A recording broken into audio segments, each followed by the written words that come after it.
See, there is a world of difference between knowing what to do and actually doing it. It applies to all spheres of life and more importantly to stock markets. वजन घटाना है, सबको पता है क्या करना है, walk करना है, फ्राइड नहीं खाना है, नीलेश को भी पता है, पर वो घटता कितना है, that is most important. So everyone in the world knows that this is what needs to be done and this is how it needs to be done, and if you do it you will get the results. So जैसे भाई साहब ने बोला, don't do these 5 things. If you don't do that, obviously you will make money in the stock market.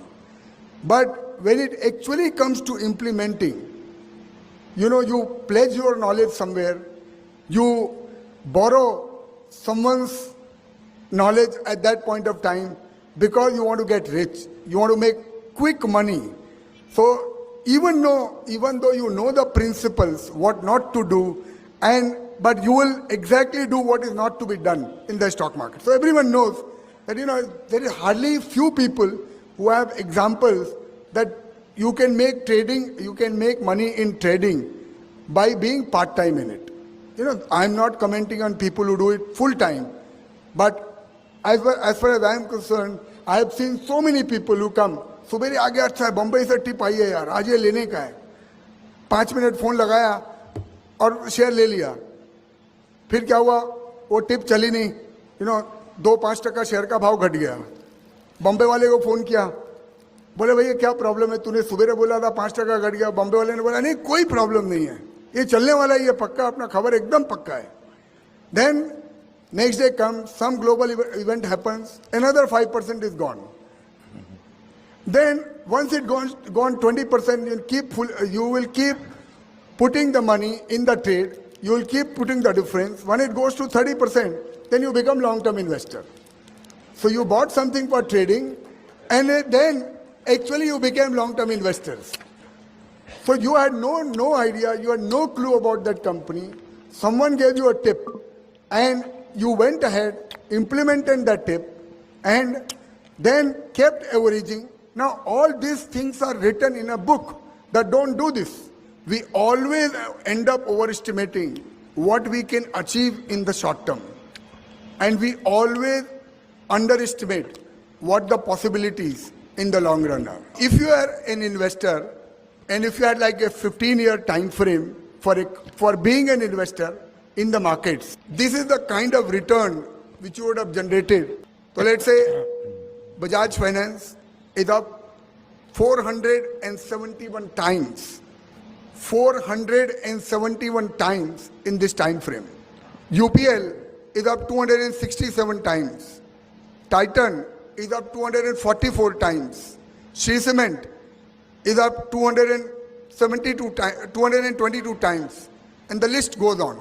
And when these companies were investable, and some of them were investable 10 years back, 12 years back, 8 years back, 7 years back, market gave many opportunities to invest into these companies. It is not that it has become from point to point, it has given so much return. It has given many opportunities in between. But the starting point for most of these companies were that they were less than 1,000 crore rupees of market cap. This is the second list. Now these are the list of companies which started with a mere 50 crore market cap. Again, the time frame is 15 years. Now look at this list. There are companies which have gone even more than 2,000 times in 15 years. And some of them, as you can see from the list, there are many of them. So that is why, and I have personally seen this list, so this does not have a bias of a particular industry or a particular group, or it is actually, none of these companies actually belong to any major industrial group. Basically, it doesn't belong to Tata, Ambani, Birla, or, some of the major groups. When we look at this wealth creation and study what made these companies return what they return, the point is that, we don't end up appreciating what the possibilities in the long run are. While we are always focusing, क्या लेना है, कब लेना है, बाजार घटेगा तो लेना है क्या, ये कब लेना है और घटेगा क्यों लेना है, that is not the matter. The matter is only one, कि कितना लेना है और कितने समय के लिए लेना है. So these days, a lot of people are, I know a lot of people are nervous in the last 1 month. What has happened in the market, including myself. Every portfolio is smashed out of shape, and a lot of people are looking that is it the end of the world, or is it very different this time than what has happened in the past. This is my conviction, and this is why I remain in the markets. So it has taken us whatever, maybe 5,000 years to come to $2.4 trillion of GDP per annum, right? And in the next 10 years, in my view, this number will be close to $6 trillion. And in the next 20 years, this number will be more than $11-12 trillion. So in other words, in a layman language, what has taken more than 5,000 years to come here in the history of India, much more excitement than that is going to happen over the next 20 years. So we are going to go from $2 trillion to $12 trillion in the next 20 years. Now again, as I say, we live in an age of internet era. You all can go and see countries which moved from $2 trillion to $10 trillion and what happened to many industries, to many sectors, to many entrepreneurs, to many investors, and what kind of opportunity was there. Now, if you are a pessimist, you may believe that it will not happen in 20 years, it may happen in 25 years or 27 years. If you are an optimist, you may believe that it may happen in 18 years or 17 years. But I think there is no challenge to the direction of India's story and the growth in India. These are again supporting documents to say why this will happen. Enough time is being spent, so I will not spend. Now this is where India is versus some of these countries which went through the $2 trillion to $10 trillion time. So if you can see where India is, whether it is clothes or footwear, where the unit, I don't want to complicate it, just say that unit is 60, that was equivalent to where China was in 2004, and we are in 2018.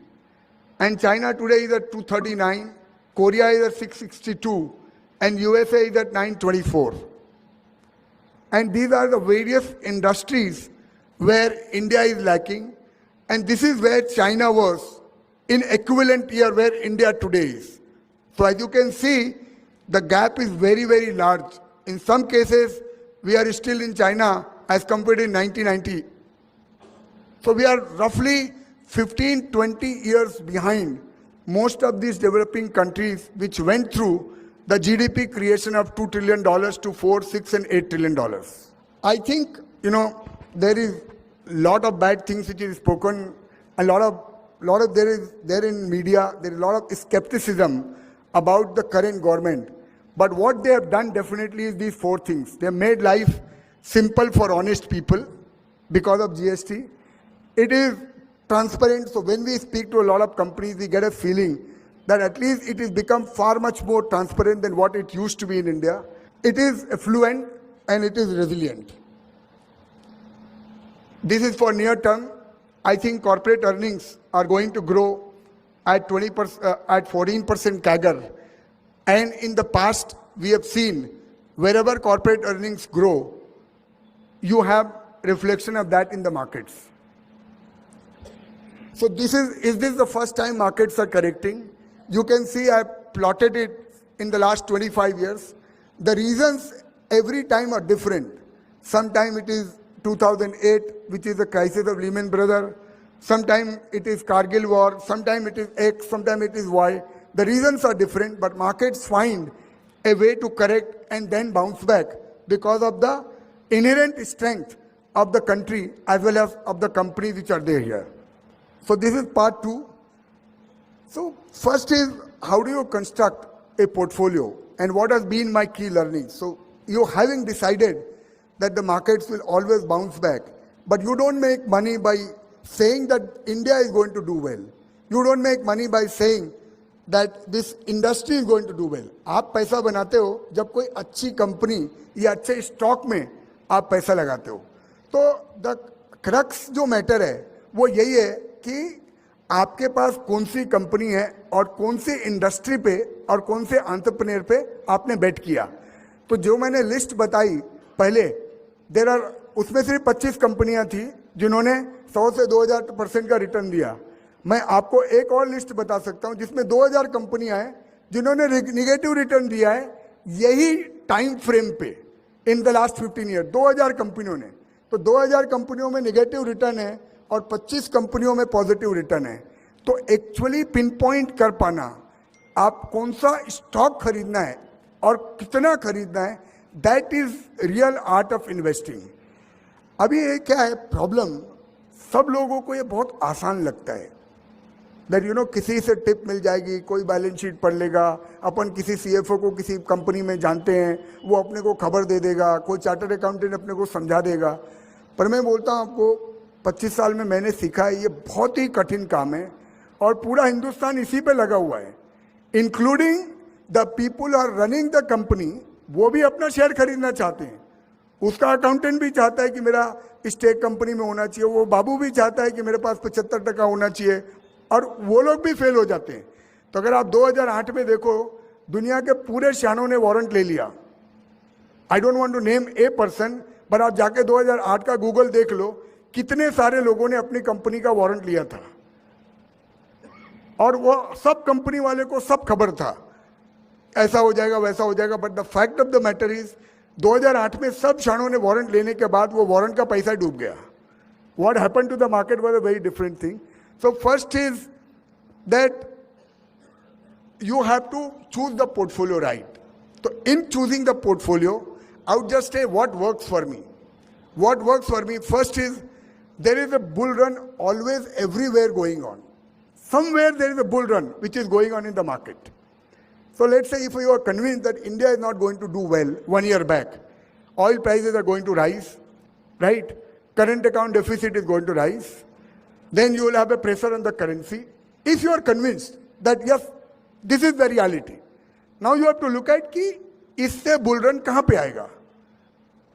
तो clearly you saw in this time frame, TCS has given 100% return. Infosys has given almost 80% return. So many pharma companies are up between 30 to 50%. So one way is saying, अरे बाप रे मर गए यार, India का तो कुछ नहीं होने वाला है. Because ABCD has happened, currency has gone to 75, everything is closed down. But when there is an effect and there is a reflection of that effect somewhere. So if you believe that there is a bull run which is going on somewhere every time, then you will be focused to identify that portion of the market which is going to do well.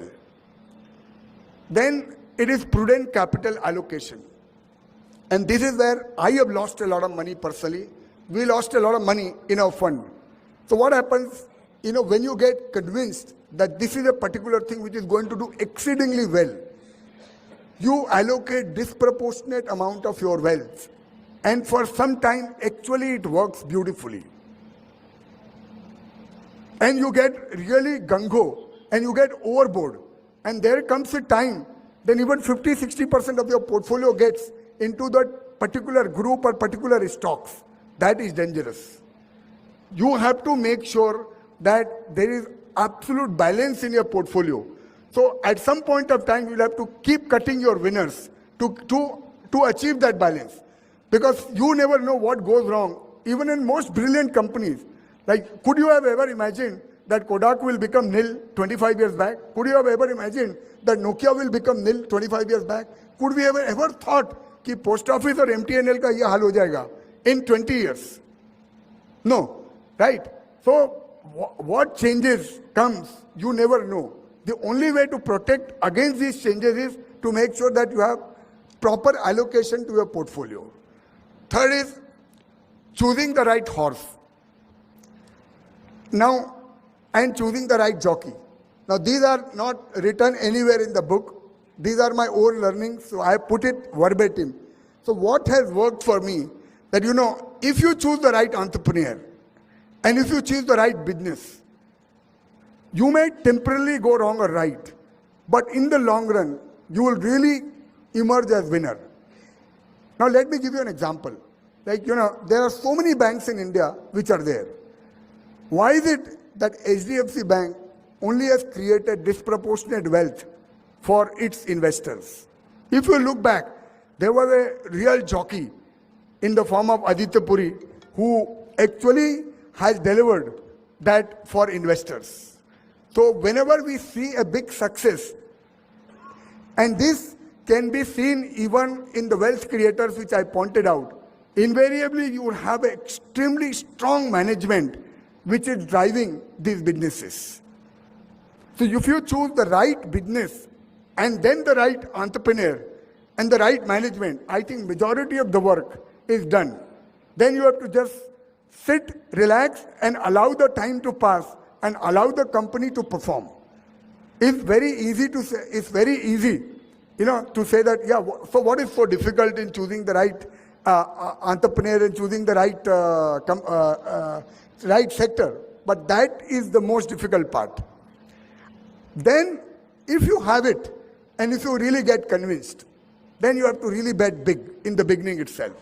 Because if you get it right, and you put 1% of your capital into this combination, 1 will become 5.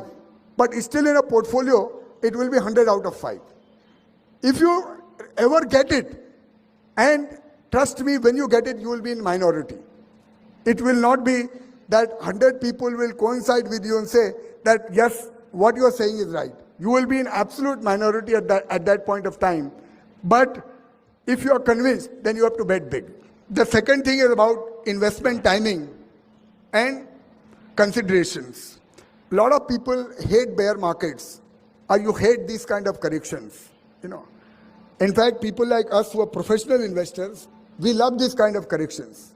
Because only these kind of corrections do you really get value for your investment, and you get to choose right companies at right valuations. Obviously, you cannot invest in any companies without doing a proper homework of yours. I am repetitively telling you this. And if you don't have the competence to understand markets, if you don't have the competence to do the homework yourself and understand, there are so many good professional people who are available, who have such a splendid track record over 15, 20, 25 years. In fact, not at the cost of boasting, when I was in Reliance Mutual Fund, our Reliance Growth Fund went up from 12 rupees NAV to 1100 rupees NAV in matter of 15 years. So we made more than 100 times returns for investors who stayed with us for a period of 15 years. So if you think that you don't have it yourself and you can't do it yourself, please don't try it. Like if you get sick and really get sick, you don't try to get medicine yourself. If you fall into a legal problem, you don't try to go become a lawyer yourself. It's like if you are a serious investor and if you want to put some serious money on the markets, you can't be very casual about it. Chalo koi bol dega aur main kar lunga.